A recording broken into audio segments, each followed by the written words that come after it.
Well, hello and welcome to what is the 128th episode of the Adoption and Fostering Podcast with me, Al Coates. And me, Scott Casson-Rennie. How you doing, Scott? Yeah. A little bit hoarse this morning.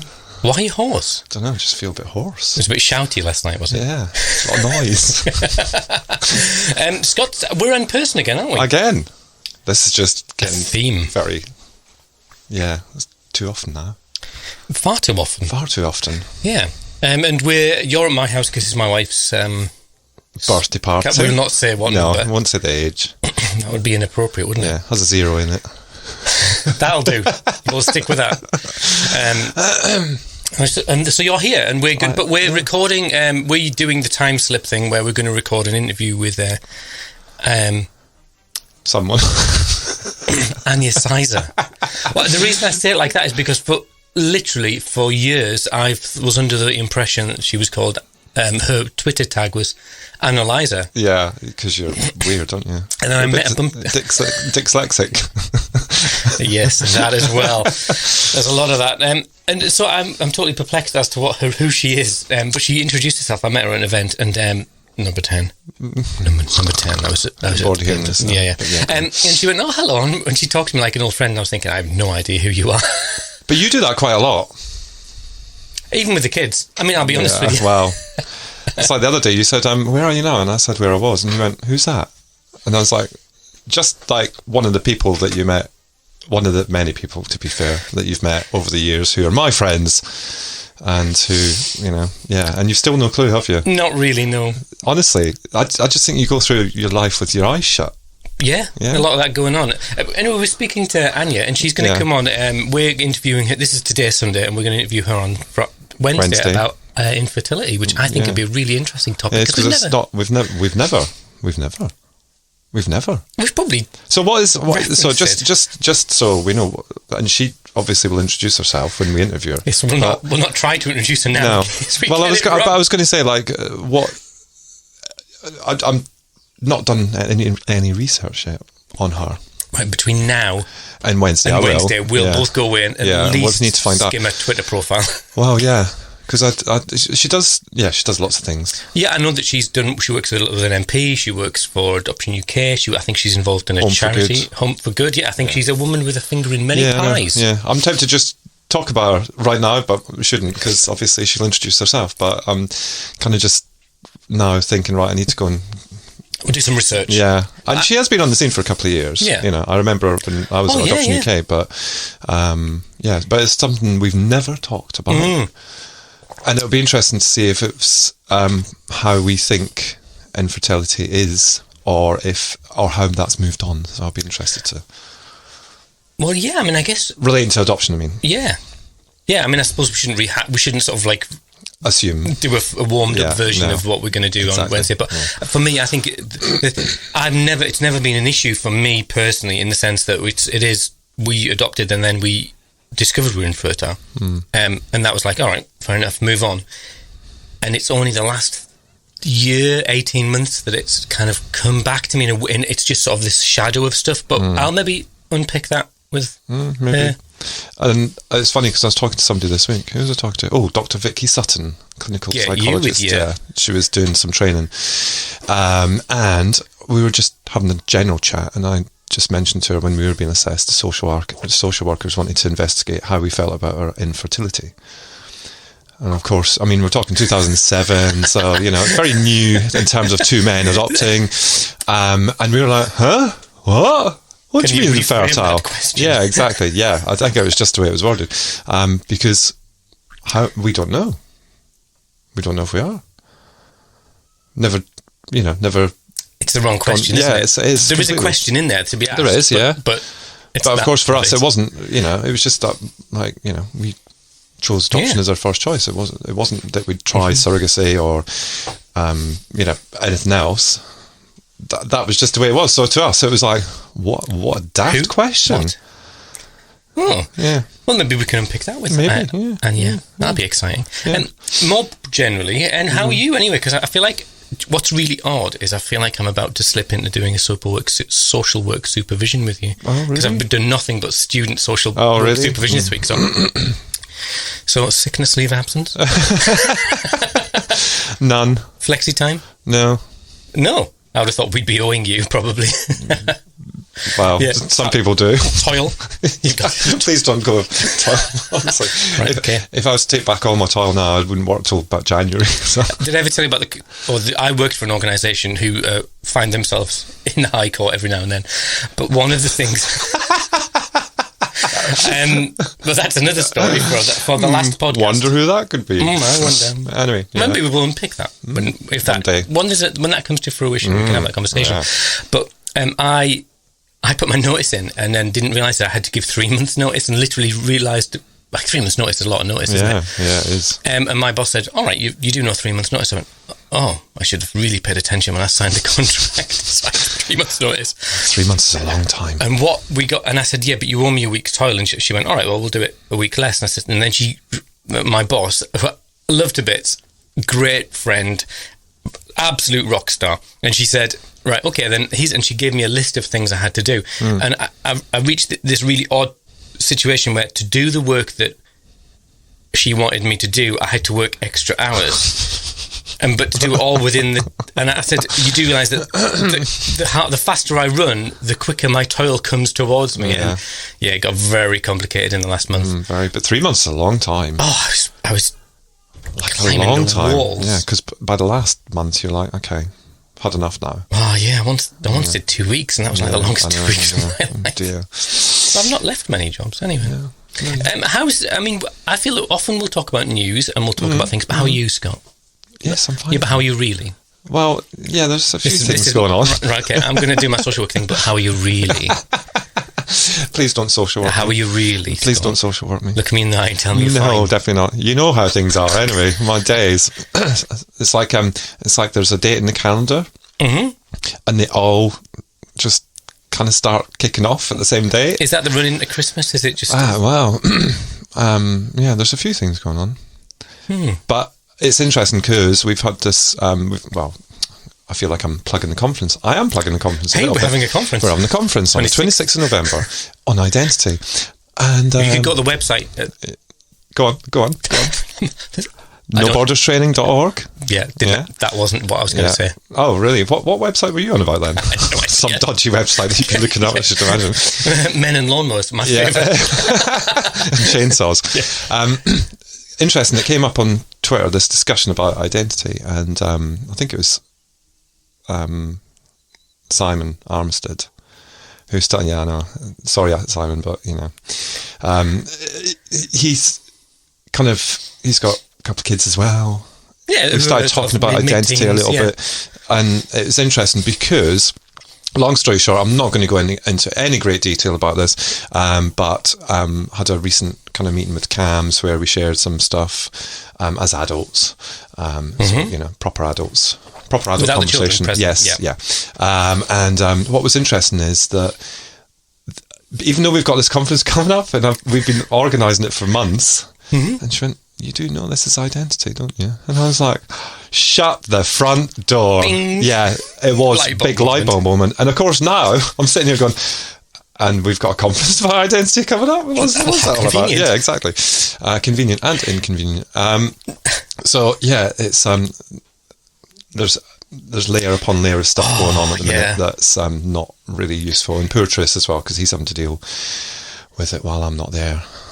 Oh, but I think we don't know whether we talk about this often. Is that because we are aware, and at times I think it's just as hard to be away from home when things are interesting at home. I think that's a unique. Because, for example, I like many adoptive parents, I have children who are flamboyant and interesting, colourful, who just play things out in different ways, and we had a situation. I was away from work, and literally, I'm like cycling to the station. It's like, got to get my train. And the phone rings. Oh, I'll answer it.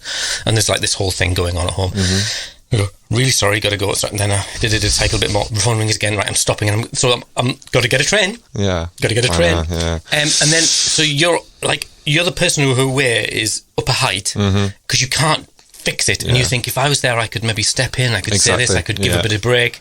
And then I finally got home, it was 9:30 at night, whole situation calmed down, and I'm still high as a kite. Yeah.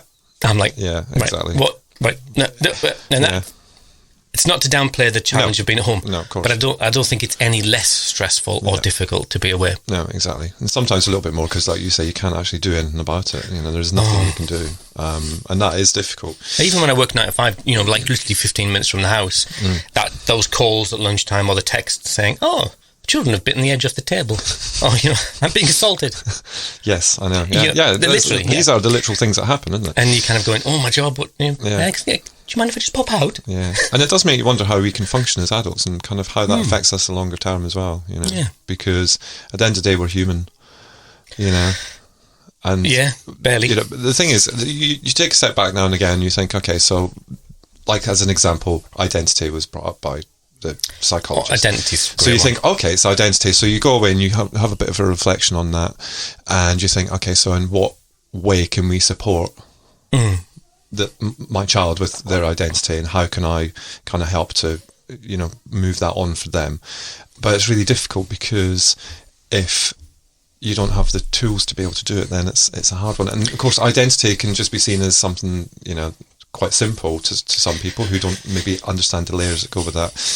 But if you've got adoption in the mix, if you've got all these early things, adversity and complicated narrative backstories, I think that's why we chose identity, because I think that all our adoption preparation is focused on taking in these little people and these bigger themes. But when you hit adolescence, which can be 10 onwards, even I recall, and I'm sure you do, I recall being a teenager thinking, who am I? Who are these people I was born to?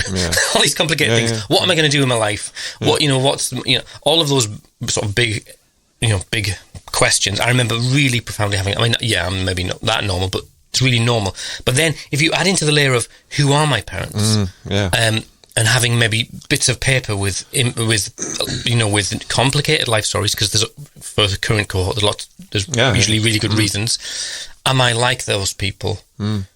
Then am I like these people that adopted me? Exactly. It makes something tricky for most young people into something almost impossible to navigate. Doesn't it? Because at the end of the day, they've been living with people that they aren't. This is obvious stuff what I'm talking about here, but they are living with people that actually they are not related to biologically. But for however many years, you might copy facial kind of expressions or sarcasm or stuff like that. You might grow into stuff like that, but actually, is that the person? And I think when we think about all the kind of comments that we see about adoptees coming out of the fog and all that sort of stuff, it makes you wonder what again, identity will come into that as well. And what was interesting as well, and it's just started to be talked about on social media, is the two systems. Our conference. Well, that as well, but the US and the UK systems, because there's obviously, adoption is in various different countries, isn't it? But what's interesting is that some people have started to say about the fact that the systems are different and the reasons for adoption are a little bit different. So you think about the film Instant Family, that is what I would relate to the UK system. Much more common, It's how it's the dominant. Yeah, I mean, I'm talking about the current reasons for adoption and stuff like that. But generally in America, that's not kind of the way it happens. But what is interesting is I would be interested to watch where the discussion is going, because I'm not getting involved in it, because it's an adoptee discussion and I'm not an adoptee. So, I'll keep out of that one. Thank you very much. We've all learned that lesson. Yeah. Don't come for me and I won't come for you. But it would be interesting to see how that conversation goes, because I think it's interesting and it's relevant and it's true as well for the most part, and we've talked about the American system before, just very briefly. We should get someone on, shouldn't we? We should really, shouldn't we? Who could we get on? Well, if anyone is listening and you know what you're talking about, not just randomly, get in touch. Yeah, exactly. An American adopter. Yeah, I would be interested to talk about that, actually, because I think it's something that has relevance, doesn't it, in that social media world, because often we are talking across purposes, as much as there are themes that are universal. Yeah, that's it. Yeah, not downplaying that. So I don't want to just solely plug the conference, but I am going to. Yeah. No, I think that's the reason we wanted to do identity, because I thought it's nothing. I've never heard anyone talk about that. So we've got Julie Young, who's going to talk about contact and the impact of contact on identity, which I think my experience, I don't know what your experience is different. Our experience is we've had much more open doors. It's been hugely beneficial. Yeah. Because it's removed that question mark. Mm-hmm. So we're going to get Julie Young talking about that, which is great. We've got Shania, who's going to talk about her own experience, and she was raised, she's got transracial issues going on in there and stuff. And also in terms of sexuality as well, she's going to talk about how that affected her sexuality as well. Well, not affected her sexuality, because sexuality is sexuality, but how identity had an impact on her coming to terms with her sexuality. I think that's kind of the premise of what she's going to talk about. If not, she'll beat me to a pulp anyway. So, I'll hold a court. And David Benjamin as well, who's an adopted adult, who's also a psychotherapist, isn't he? Or therapist, I'm not sure. But that was in the news yesterday, that anyone in the UK, you can call yourself a therapist, psychotherapist, counsellor. You don't have to be qualified. Really? Yeah, it was on the news yesterday. Ooh. Let's go for it. Let's do it. Yeah. Welcome to the Adoption and Fostering Psychotherapy podcast with therapist Scott and psychologist Alan. Well, that's a dodgy one, that is. It's really dodgy, isn't it? I don't like that. Well, could you imagine just getting a business card saying you're a therapist, and then somebody going, "Oh, okay, I'll come to you." Well, that could do more damage than good. Well, yeah, and I think that's why it's all kicking off on the news. Anyway, and we've got Vicky McEwen. Yes, who I know you know. She's had spanners on some of my family's minds. But she's a social worker and also a therapist, and works a lot with adopted children. She was on a webcast, wasn't she? Yeah, she was. So we really like her. And I think this year we've kept it succinct with speakers as well. Yes. To make sure that we have a little bit longer with each of them, and you and I are going to do a turn as well, but we're going to do it together. Oh, are we? That was what we said. Oh, that was a look of we talked about this. See, honestly, he forgets. You do. You've got a memory like a goldfish. You really do. 3 seconds. Who are you? I just want to be me. Yeah. I don't know. It's very complicated. But yeah, so there's it'll just make it. Our speakers will have a little bit longer to kind of chat and share and all that sort of stuff. So I think it's not like a headline education conference. It's not like all that stuff. But loads of people are serving that need, and I think we just wanted to unpick stuff. I mean, it's a terrible way of running a conference. You and me go, what would be interesting to us? What would help our children and our families? Yeah, but if we can share it, then why not? That's what we're all about. Yeah, spread the joy around. Yeah. But if you can't come on the day, then we are recording everything. And it's like a given that we're going to do that. But when people ask, it's like, do you not listen to what we say? But because I don't think other ones do that. I know, that's the thing, isn't it? Yeah, and I think that's a really kind of good thing to do, because let's face it, we all have kind of things that we have to get on with, whether it's work or whether you have to go and pick up a child from school because they've been excluded on the day. Probably tell me I was going to go with, you have to go to that extreme. Yeah, I know. Hopefully that won't happen, but if it does, then at least you can. I think it's transference, isn't it? It's just transferring your experience onto everyone else. Pretty much, yeah. But also that'll be video, so people can watch, like they're going to watch you and me, but also audio, so you can walk the dog. Exactly. Yeah. Did you? Right, so I'll just tell you this story, then I think we should probably go. I tweeted I was on the way home on Friday, having had all these really complicated feelings about life and my children and everything, and I did a little tweet about every adopter's writing a blooming children's book. I'm going to write one called about the dad who took his dog for a walk more than he should do for a bit of solace. So yesterday afternoon, exactly that happened. I thought, I'm taking the dog out, this is crazy here. All the shenanigans for Mrs. C's birthday party. Yeah. And so this was the third walk of the day for my dog. One creature's looking at me as if to say, there's no wonder the creature looks tired. Absolutely knackered to the point of, very grumpy and everything. So. I know. So I was walking along, and then I got at the end. So the irony is that at the end of that thread, an adoptee got on and got. I think they got the wrong end of the stick, and they were having a go at me. And I was thinking, I'm not backing down today. Yeah, not in for this today. Not playing today. And you're not playing nice. I'm right.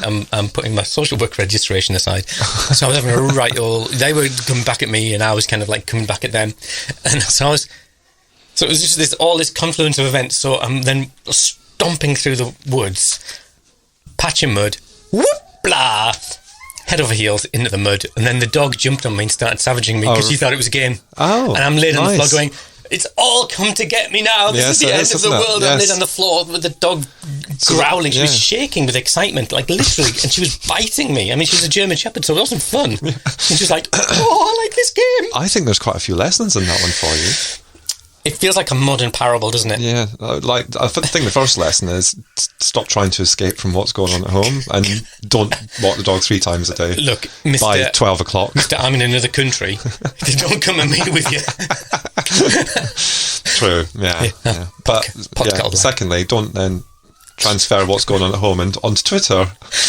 Yeah, it's a lesson for us all. There is a lesson in there somewhere. Excellent. Well, we'll probably we'll seamlessly stitch this to Anya, and then we'll not pretend to do an end, because it would be exactly. That was great, wasn't it? Yeah, exactly. Yeah, wow, that was really interesting. That thing that she said, really made me think. Yeah, I'm going to have to go away and reflect on that. I'll come back to you next week and let you know how. We should be on the BBC.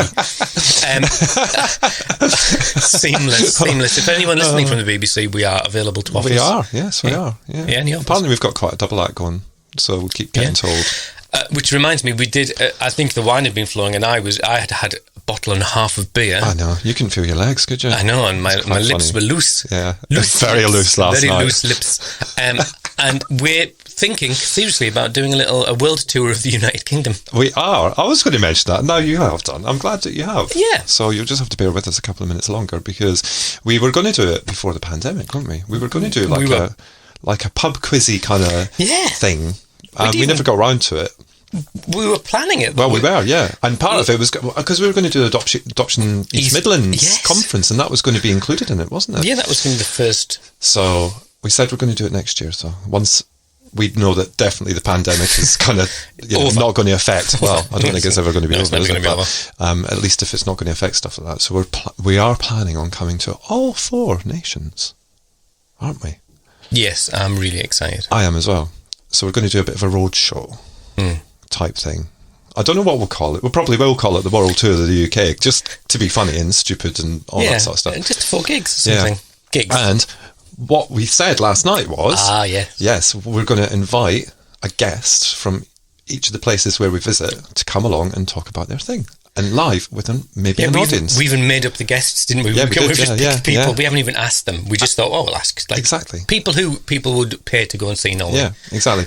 Like clever folks. Basically, let's put that out there now. Oh, can we please get Beth Neal on? Oh, that'd be fun. We could go to Norwich and do it with Beth Neal, couldn't we? Oh, yes. That would be awesome. Because we've also got a place to stay there, because my in-laws live there. So that's a freebie. Yay! So we're going to get a little RV and we're going to sleep in it like Eric and Ernie. Yeah.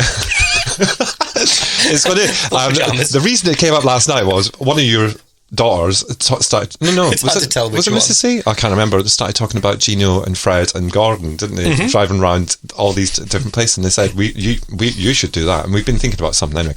But so long story short, if you want to come and heckle us, which would be quite funny actually, then feel free to tell us where roughly you live by private message or whatever, and we'll see if we can. We'll just book a room in a pub, somewhere with a little function room, drinks. Find a guest. We can bring a guest along, or you could be a guest if you're that way inclined. Yeah. You know, if you want to talk about something specific to do with adoption and fostering, we could do a pub quiz on the adoption process. Exactly. What is all that sort of stuff. It's meant to be fun. It's meant to be. Oh yeah. You know, we're not. Oh yeah. We're not going to transfer into too serious, like question time or something. Oh, well, actually, that format a bit funnier. Yeah. Yeah. And not as good. No, exactly. But not talking about politics. No, we might do that. Well, we might do. Yeah. Maybe I should have said that. So poor Beth Neal, she's been roped in and she doesn't even know. Yeah, I know. But that's a good one. I like that one. It's like that game, maybe now's not the right time to do that, but the game that I've always wanted to play, which is Fantasy Adoption Support Team. We'll come back to that one. Yeah, who would be so if dear listener, who would be in your fantasy adoption support team? Who would be your CAMS therapist? Who would be your social worker? Who would be your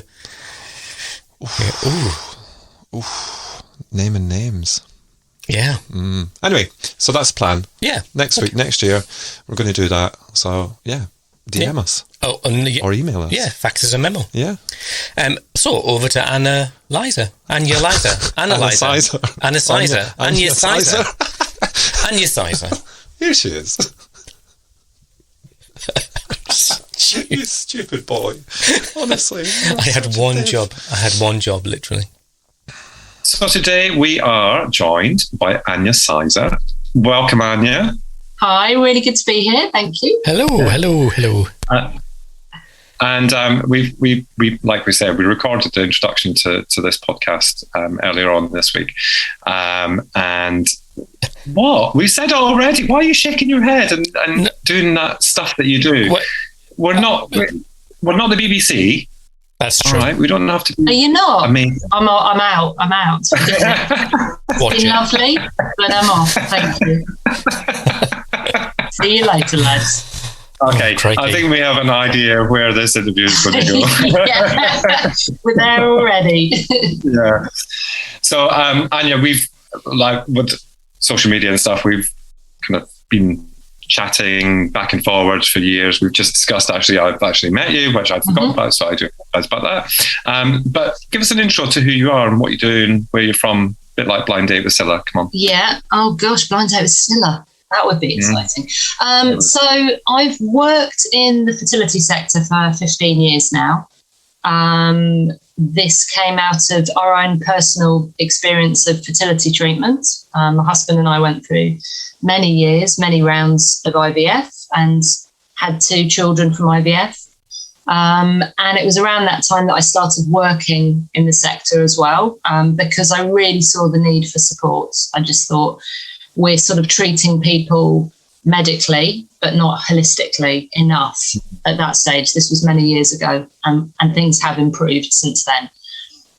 But the sort of journey that we went on as a couple led me to work in the sector. So I've worked in fertility clinics. I ran my own business for a bit, supporting people through infertility. And most recently, I've worked for the Fertility Network UK. So it's a big national charity. And love my work. But we'd always had a real sort of desire to look into adoption for many reasons, maybe some of which we'll explore. And that led us to adopt our son.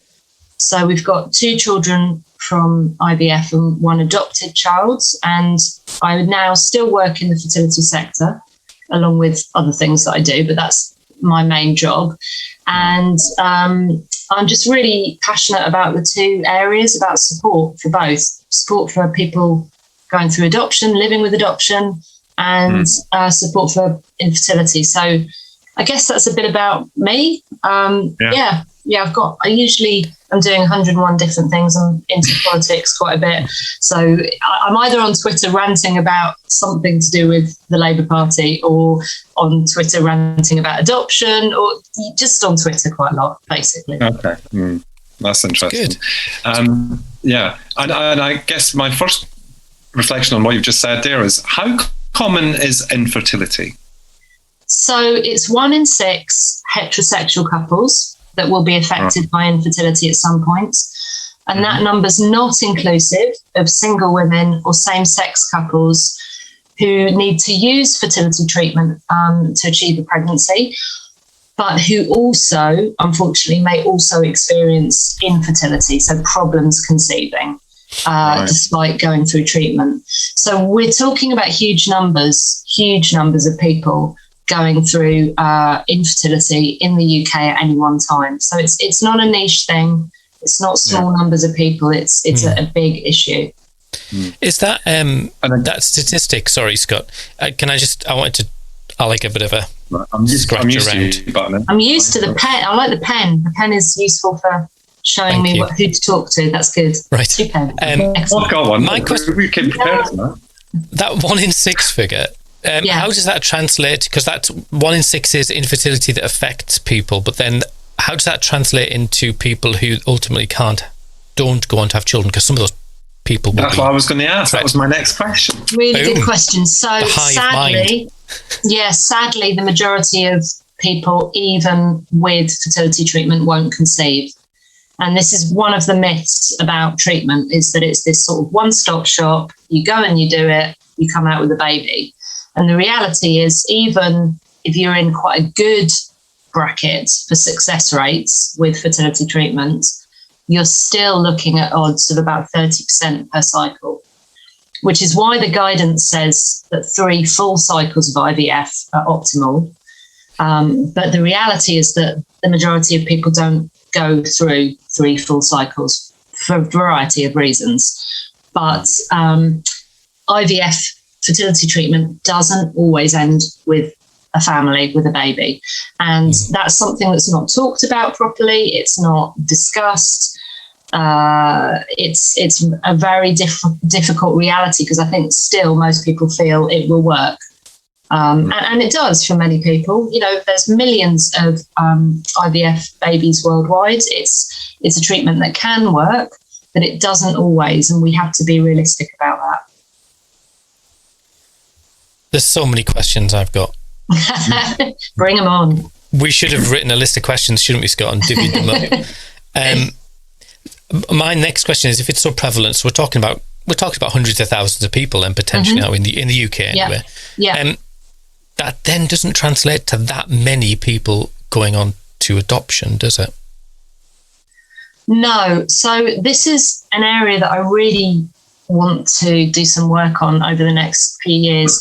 We don't know the full statistics of who moves from treatment to adoption at the moment, but anecdotally, the other day when we had the meeting at Downing Street, I was speaking to some adoption specialists there.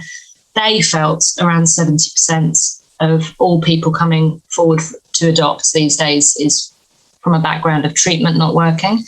I heard Adoption UK the other day mention statistics of at least 50%. So I think we need to find out how many are, but certainly what it looks like at the moment, and from my experience as well, having worked in the sector a long time, my experience is that the majority of people coming forward to adopt these days are doing so after treatment not working. And so that's a very specific group of people that need an extra layer of support. And I guess just jumping into that very quickly, I mean, in terms of that 70% figure or 75% figure, was it 70%? Somewhere between 50 to 70 is what I've heard. Which seems, and I think it'd be difficult to kind of pinpoint within that bracket what it would be. But I'm thinking about the LGBT community as well, because if we've got 1 in 7 children being placed with same-sex adopters now, so that kind of ratio is quite. It would be very difficult to know kind of exactly pinpointing. It would take a lot of blooming work to work that one out, wouldn't it? I really want us to do some work on this and find out who has and hasn't been through treatment, regardless of sexual orientation. You know, I think it's just a useful thing to know. But my hunch is that because it's just becoming more aware, more supported, it would be a primary route for family building in same-sex couples, I think. I'm sure some people will have gone through treatment, but I think increasingly, like 1 in 7 is a wonderful number. And I'd say my hunch is that a lot of them haven't had to go through treatment, but this is their first dive into being a family, which is great. Yeah. It's complicated, isn't it? And I was thinking, I mean, there is so many different things. There's so many strands to this conversation, isn't there? Because we could look at. Do you think it's going to be easy, Al? Do you think this conversation is going to be easy? No, we can do part 2, 3, 4, 5. We might have to do a whole series. Well, we probably should, to be honest. But I was wondering if, when I think about when Paul and I adopted the first time round, 2099. And then 20 years later, I would imagine that the medical expertise has advanced hugely. Yes. And I was just wondering, and if we go back to 20 years before that, basically you go to the doctor would say, you can't have children, and they'd go, all right, fair enough. And that's me being incredibly glib, sorry. But what I mean is that, do you think that the process of approving this cohort who are experiencing infertility and treatment, do you think that process has kind of tracked with them? Because that experience of 40 years ago where the doctor said, I'm sorry, it's not going to happen, is very different to the experience of having gone through 3 or 5 or 7 or 10 rounds of fertility treatments. Have you seen that reflected in the process of approving or assessing families? I think individuals. I think so. I think what you're saying is about as medical expertise has got better, that's both a wonderful thing, but also a difficult thing in that there's a potential delay in actually becoming a family, possibly through adoption. I think it's double-edged. There was some articles out a few years ago, and I can't even remember who was talking about it, but there was a big thing of conflating a fall in adoption numbers with the slight rise in success with fertility treatments, and sort of saying one was responsible for the other. I don't think it's that simplistic, but I think the success rate's improving. Certainly means that people are often going through a longer journey before looking at adoption. I'm not sure that was my question, really. My question was more I know it's just me not very good at words, is that the impact of fertility treatment is it's a series of losses. Yes, it's a bereavement process. And it's kind of, you're caught in this roller coaster of hope and loss. Yeah, absolutely. And that takes its toll on individuals. Whereas the person 40 years ago, it was one hit. You're not going to have children naturally. So does that impact on the psyche, the vulnerability? Yeah, well-being? Definitely. I think hope is always a double-edged sword, isn't it? It's both a wonderful thing. We've got this treatment that can work. But also we've got then most couples, if you've been through fertility treatment, it tends to be over several years.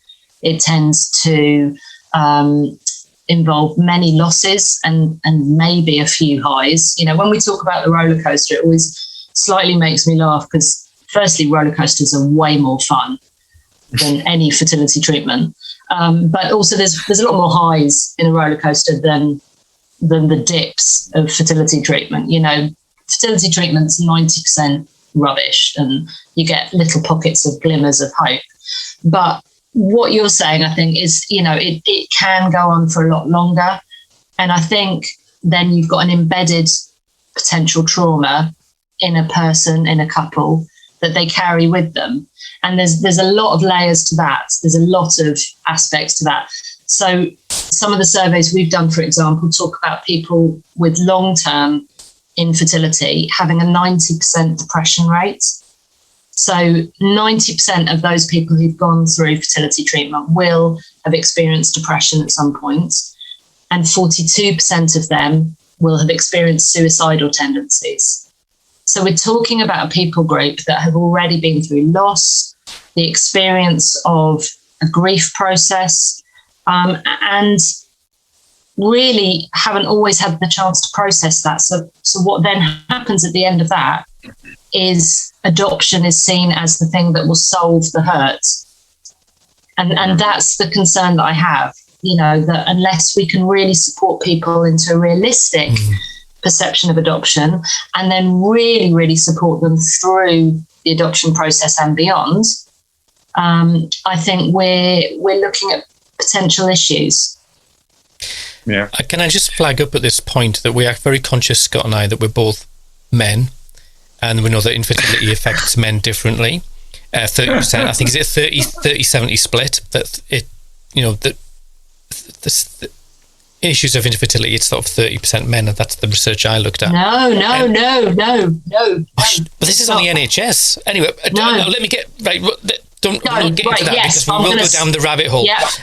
Okay, but that's not right. Okay, right. So, but I think what we're reflecting is that my experience of infertility is different, and we're conscious. We don't. If we say something is stupid, just pull us up on it, like you did. Well done. So, can we just speak freely? And if we're a bit off point, can you just? Yeah, for definite. Thank you, Scott. Ask your question. What is that figure then, Anya? So it I've got something wrong again. Yay! Yeah. No, I mean, I think I know what you're trying to say, but it's really, really important that we don't frame infertility as a female issue. medically or psychologically, because it's not. Infertility tends to it used to be about a third was unexplained infertility. The primary cause was unexplained. A third was female, primary reason, and a third was male. But these days, it's actually about 40% are male factor infertility. Just under 30% are female, and the rest is unexplained. So the fastest growing group presenting for the primary reason for infertility is men. Okay. So by far the greatest number of people coming and having a diagnosis of infertility these days is male factor infertility. But there's a mismatch with support and awareness that's available for men. Oh, you're making my head hurt now. I need to go in. You need to. I need a pie chart. So, it used to be a really neat pie chart. It used to be a third. But actually now, more in terms of what we know, if you've got a couple presenting before you with infertility, it's more likely to be male factor than female or unexplained. That's the fastest growing reason for infertility. Okay. So, and I'm going to be a bit cheeky and say, I mean, is there a reason for that? Yeah, the reason why it's they're not sure. They're really not sure. There's lots of theories about it. I think some of it is that there is better, not great, but better diagnosis for male infertility these days. So potentially some of what we used to think was unexplained is actually male infertility. And then there are lifestyle contributions to male infertility, such as stress, such as poor lifestyle, obesity, etc. So, but there is, Europe-wide, almost certainly a declining issue with declining sperm rates. So there is, unfortunately, it's more likely these days to be male factor than female or unexplained. Right. But the reason I say that there's a mismatch is because support tends to be geared towards women, tends to be focused on the female experience, and men very often are overlooked in this discussion. And again, thinking of what we're talking about today, going from treatment to adoption, that's something that we really need to address as well, is how supported has the man been through treatments? Are they then, again, I don't know the stats on this, but my hunch is slightly more women are pushing within a couple for adoption than men. That's anecdotally what I'm saying, but that could be totally wrong, and I really want to investigate that.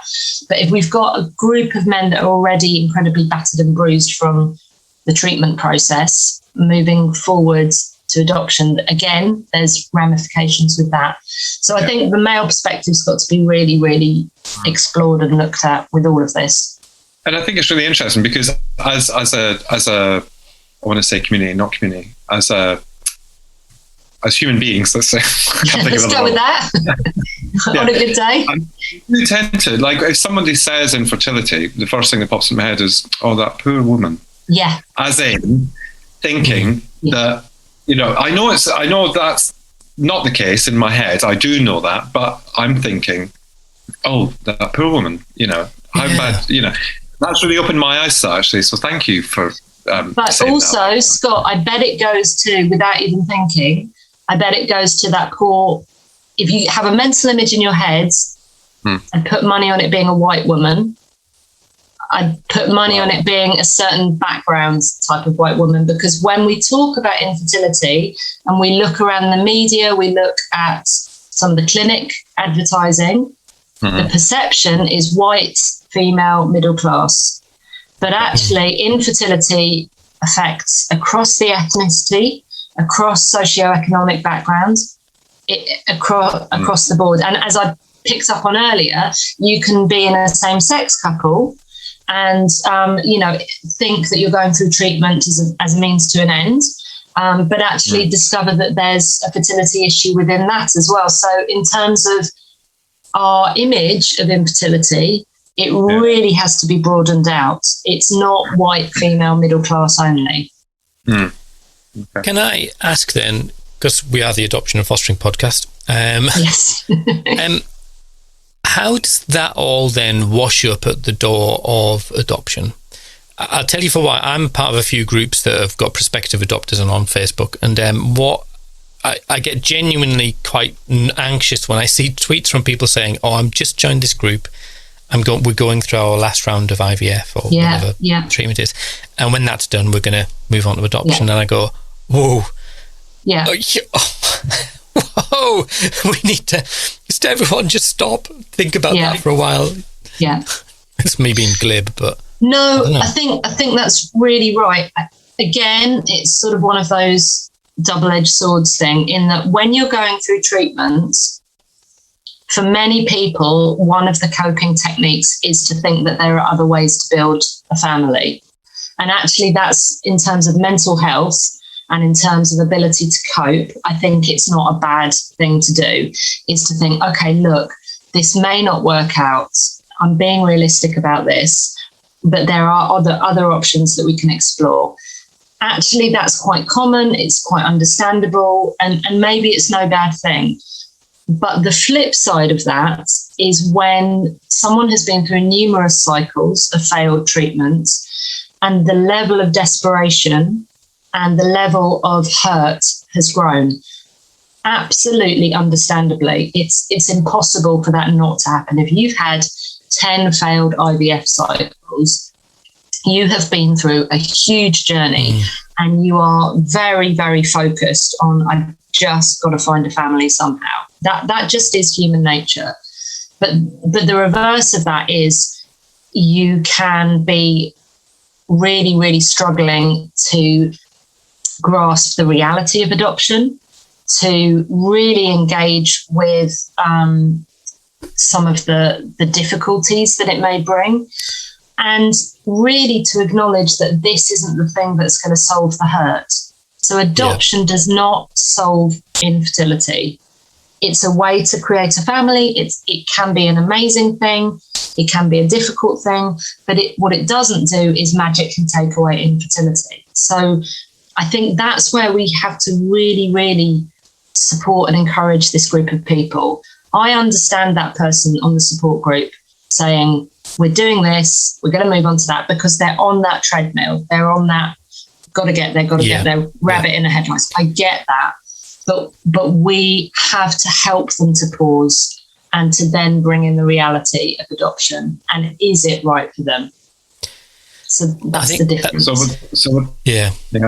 with that said, then, we talk about time scales with adoption and, 6 months for assessments, etc. So what's your opinion on kind of the gap between finishing IVF or fertility treatment and then moving into that kind of adoption space? Do you have a view on that, or is there a general on it?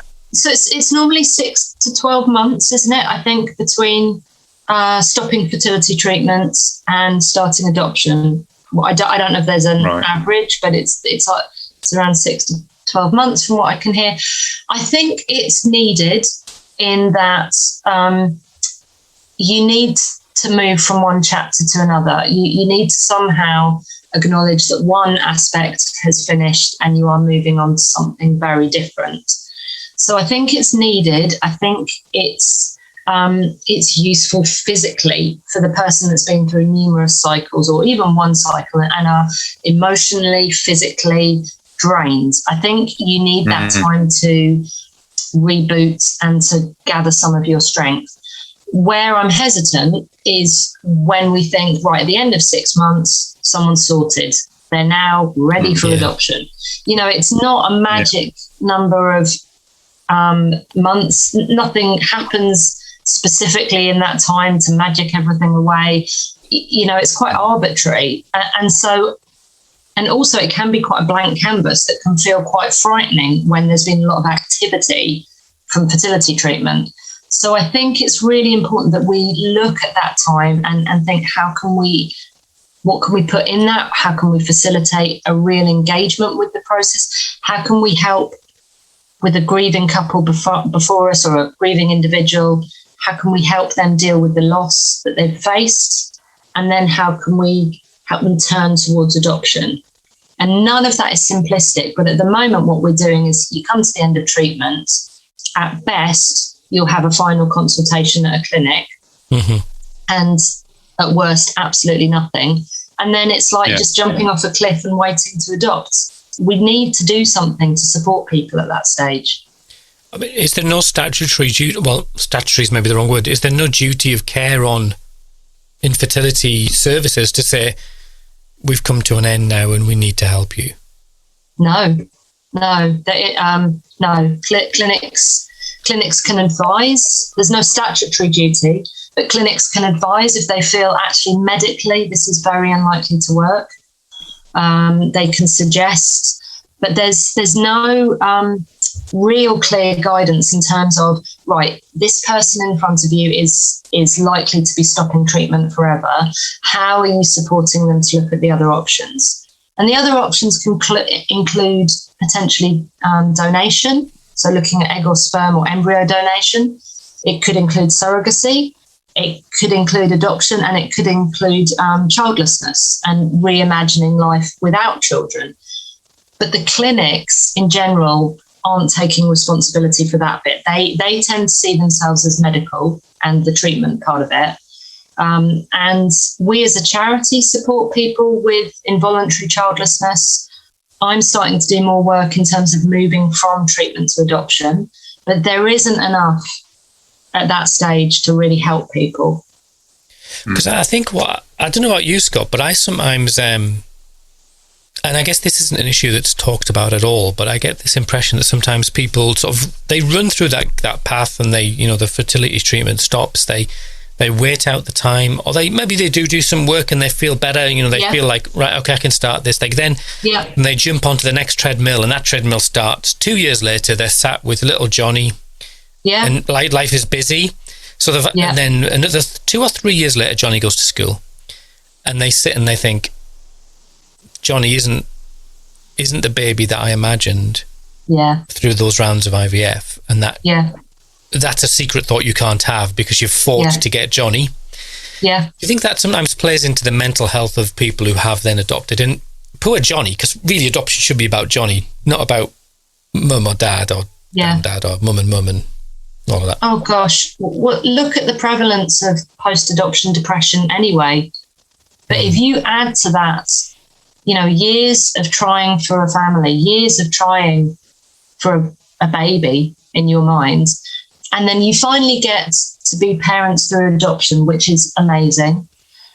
But it's almost inevitable that there will be a mismatch between the fantasy and the reality. It's almost inevitable. And again, that is not through anyone's fault. That just is human nature of having to wait for something so long. You can't help but start to envisage what parenthood will like. And even without any of that, moving to adoption, I think, is probably quite different to what people expect it to be. And certainly without the support that's needed, and without some of the recommendations that Adoption UK are always saying about better care and, care plans. Without that, you really have got so much pressure on a couple, on an individual to be getting this thing right, that it's almost inevitable that I think the depression rates, the feelings of anxiety at a minimum are going to be really quite high. And again, just that ability to say to a new couple after adoption, or even a few years into adoption, that it's okay to have difficult thoughts. It's okay to feel sad that you never carried a baby still. It's okay to have thoughts of how am I coping, or this isn't quite what I thought, or, any of those difficult thoughts, they're okay. But adoptive parents, we try and look like we're getting everything right all the time because we're scared if we don't. And I think that there's an extra layer to that after fertility treatments. Yeah, I think Scott and I, we were talking about Instagram a few weeks ago. We shouldn't talk about Instagram. It is like two old people talking about things they don't understand. Mainly because it is two old people talking about things they don't understand. No idea what's going on Instagram. Yeah. It's very pretty. It's all good. Shiny pictures, young people dancing. Me dancing. If you haven't managed to follow me, but that's enough trauma on the internet without me. Yeah, there's only so much we can handle. One thing I think we noticed, Scott, was there was a campaign around, and it was sort of linked to adoption and fertility, and it was about someone trying to kind of really raise wanting to have experiences of going into a shop and buying baby grows, but wanting to do that through adoption. And like you're saying, I want to have those same, I've missed all of that opportunity to those normal experiences that a lot of the world they didn't have, and they were trying to replace them. So there was like a baby grows with adoption. I'm adopted, I'm chosen, and kind of, to be full disclosure, makes my skin crawl.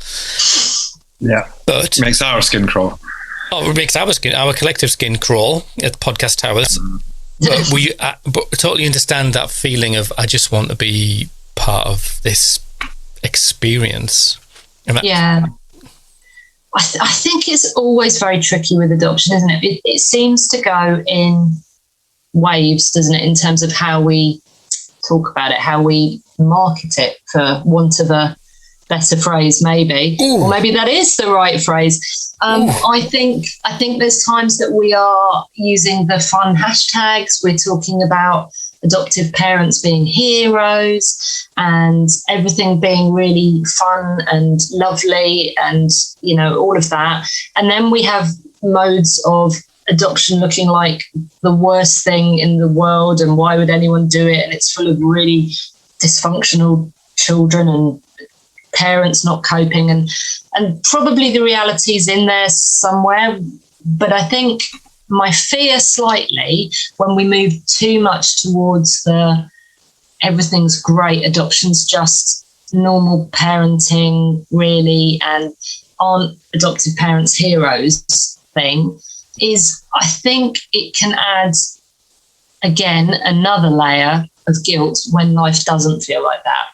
Now, there are days when I feel just incredibly lucky being an adoptive mum, and he's wonderful and it's great. And then there's days or hours when it's really, really tough in a way that I never could have imagined. And I think the thing is, unless people start speaking about certainly that second aspect, we're pretending that everything's really pretty and lovely and okay. And then we're just adding guilt and isolation, I'd say, to people going through it. So we really have to handle it sensitively. I think we have to, it's like the whole recruitment. What are we focusing on? Are we focusing on recruitment? Are we focusing on support?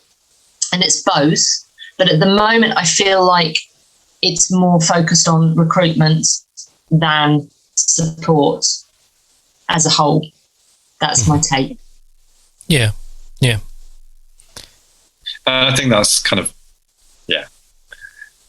it's been like that for a while, let's face it. Yes, yeah. And whilst making strides, it's not moving fast enough for the here and now, is it? It's like budgeting in a local authority for a year, and you think, well, a child is a child for way longer than a year, kind of thing, or a school or something like that. So, it's well, this is it. That keep going on and on. I mean, with the adoption barometer, they were saying that the first few weeks, there's quite a positive response from adoptive parents, and then it's after that.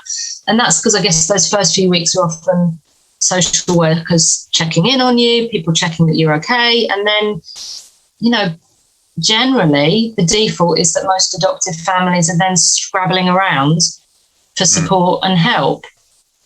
And if you do that to a person or couple that feel that they need to be putting on this display of everything finally being okay, then, the level of potential guilt, I know that's something I struggled with. I definitely had post-adoption depression in the first year.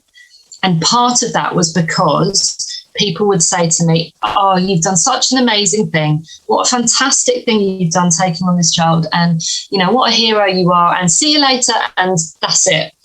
Or, you know, "Gosh, are you having fun with him yet? Bye." And, you know, me just going, what? It's like someone's handed me quite an angry, you know, wonderful, but slightly angry hand grenade at the moment.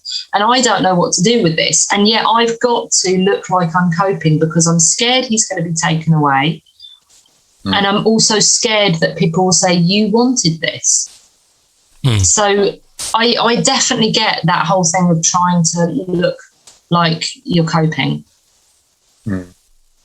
So you talked about social workers there. I mean, let's not put this all at social workers' doors, but do you think that social workers are doing enough? Do I think they're doing enough? Do you think they're doing enough in terms of the kind of transition between kind of fertility treatments and then adoption?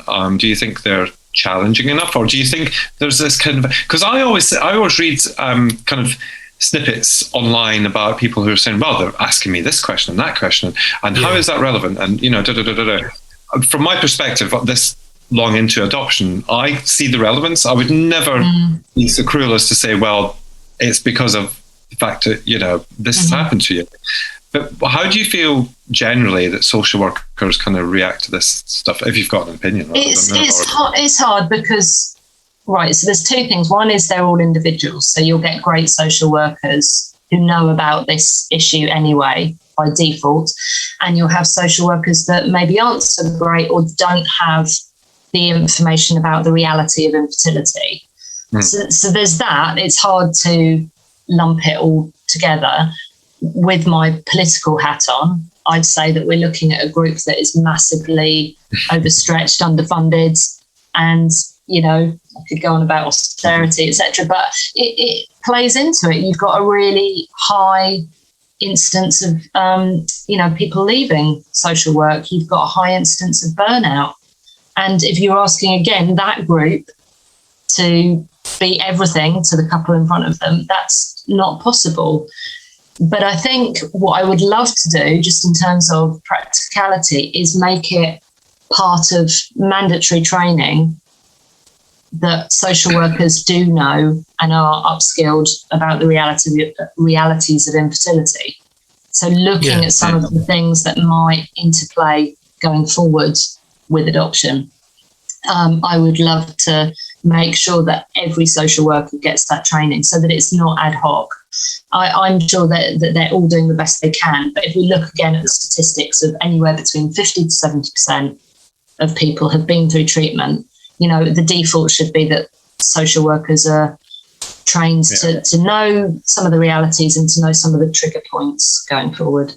Can I ask Scott a question then? Because Scott, you sat on an adoption panel. I'm trying to recall back, I sat on the panel 2008, 9, 10. You sat on an adoption panel. Do you see it often referenced in the PARs you're getting through?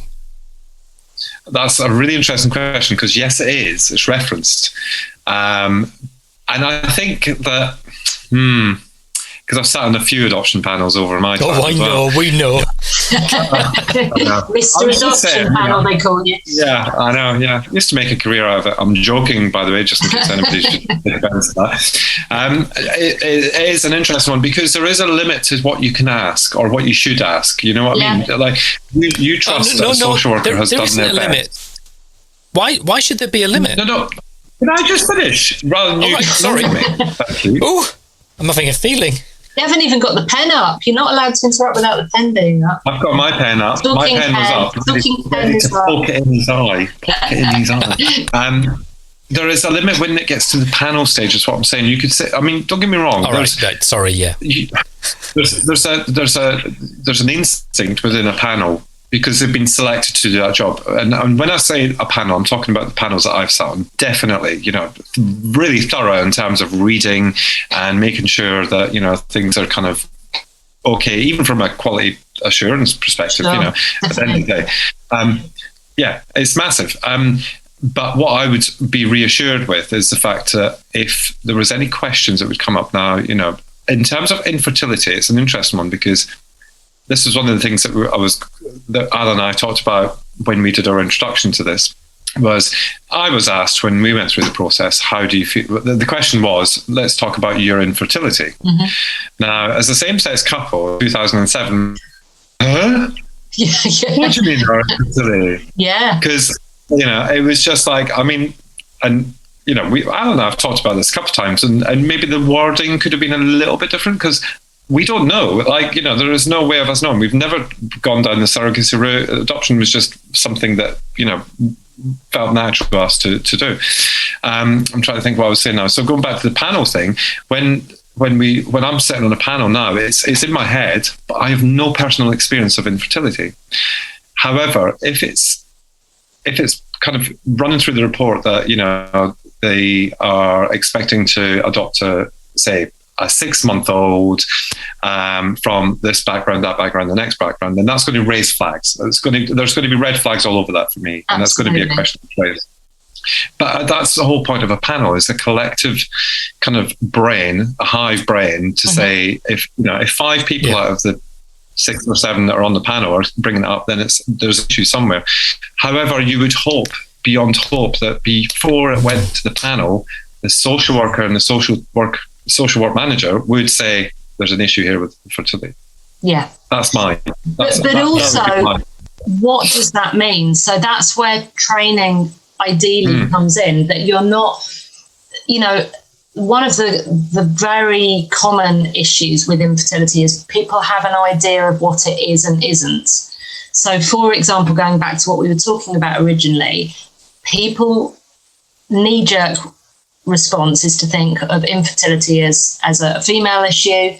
It affects women more than men. It is middle class. There's assumptions around infertility. And actually what we want to do is not put it in. If you have better training about this is the reality of infertility. It's 1 in 6. It's very common. It's slightly more men than women. You have a 90% depression rate in people. There's certain key factors so that when even the phrase infertility comes up in that document, you think, aha, and you've got that background information to draw on, that actually this couple before you has been through long-term grief. This couple before you will have experienced multiple loss. Has the man been supported enough? What physical toll has it taken on them? And I think that needs to be sort of more robustly in the background. Yeah. In terms of training, because that will just take the pressure off the individual social worker as well. Because a lot of the assessment process itself is evidence-based. But a lot of it is self-reporting. You can ask people about, are they good with kids? You can go and ask someone about that. You can ask people about, but this is inner world, isn't it? It's very hard to get a second opinion on what people are thinking. So you need someone who's inquisitive. You need a professional who can assess them, have that conversation in a nuanced and informed way, and like you say, that not presume that, if it's a him and her, that, we sit and we talk to the wife about infertility and she's teary and they say, we're all fine now. Yeah. And not presume that it's actually husband who's in pieces. Yeah. As simple as that. But also, we're talking about a group of people that are desperate to make this work and desperate for this to happen, because this is the route to parenthood that they've had at the back of their minds that would save them if fertility treatment doesn't work. So that group of people, when you say to them, are you okay? Are you okay? Have you come through fertility treatment? All right. They're not going to say, do you know what? No, there's days that it's really black and I really struggle with it and it's sore, because they don't want to even vaguely say that that's the truth. But actually, that may be the reality, and that doesn't mean that they're not going to make good adoptive parents with the right support. But what you have to have at the back of your mind is the group of people in front of you really are trying very hard to appear that everything's as good as possible so that they can be allowed to adopt. And that's a really difficult situation for them and for the social worker to get to the heart of.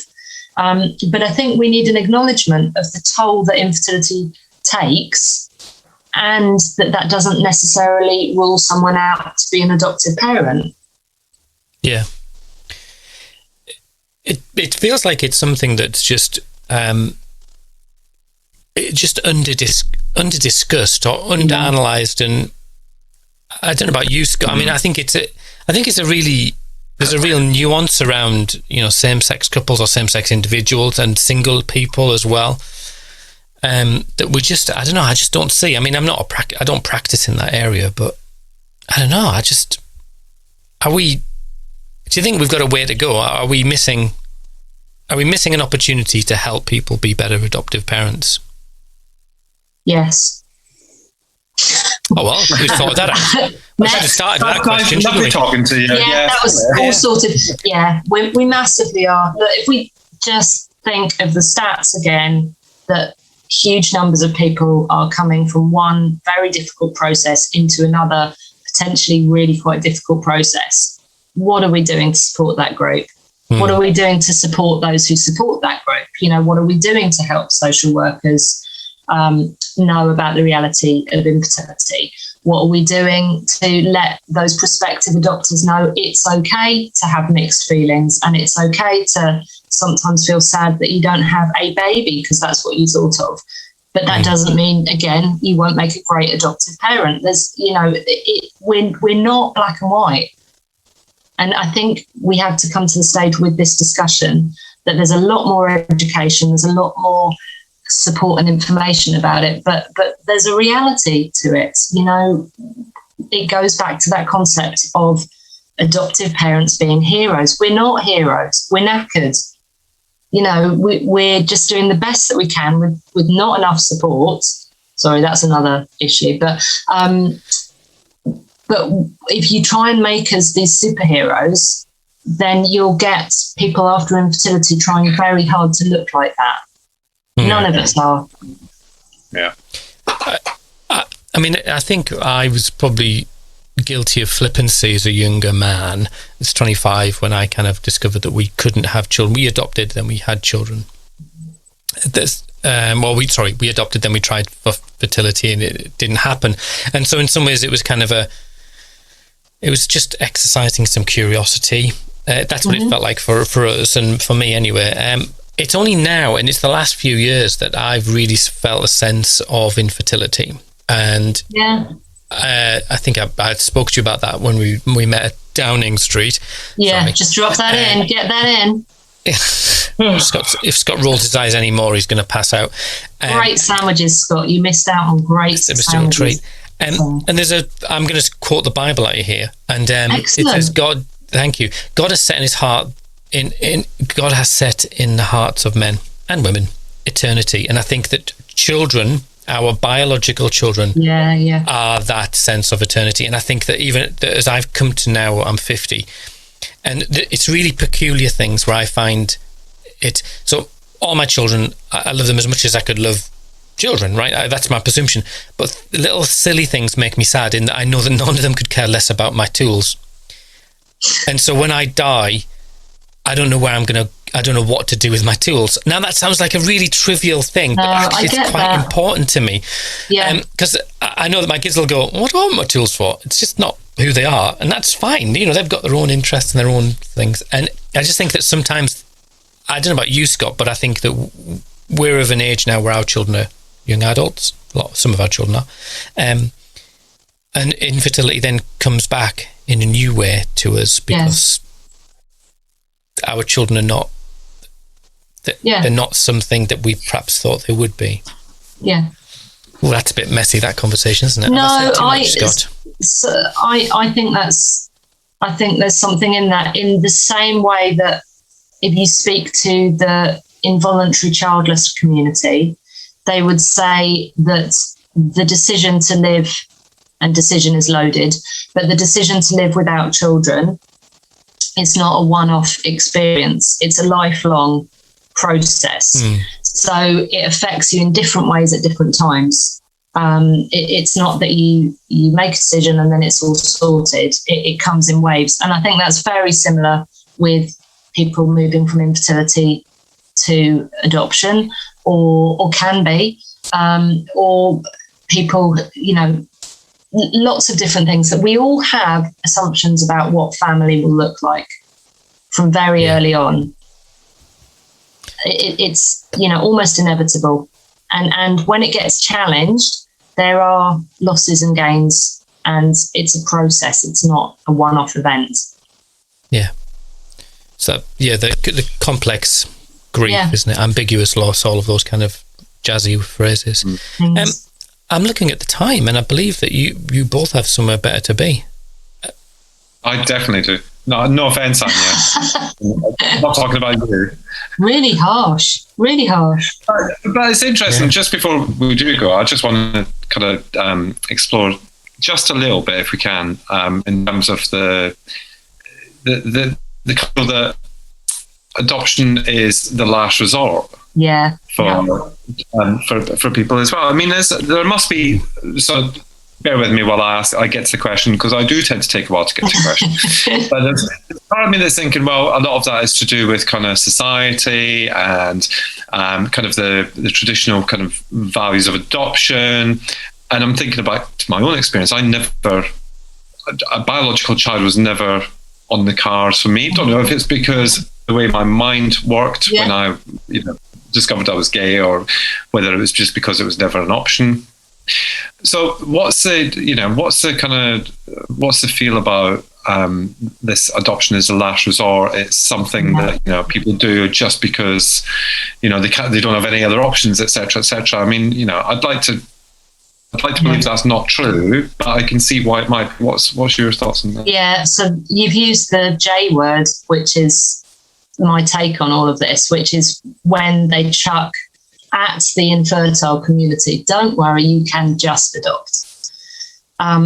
It blows my mind, and it makes me so furious, because there is no just in adoption. I know I say that like a broken record all the time, but there just isn't.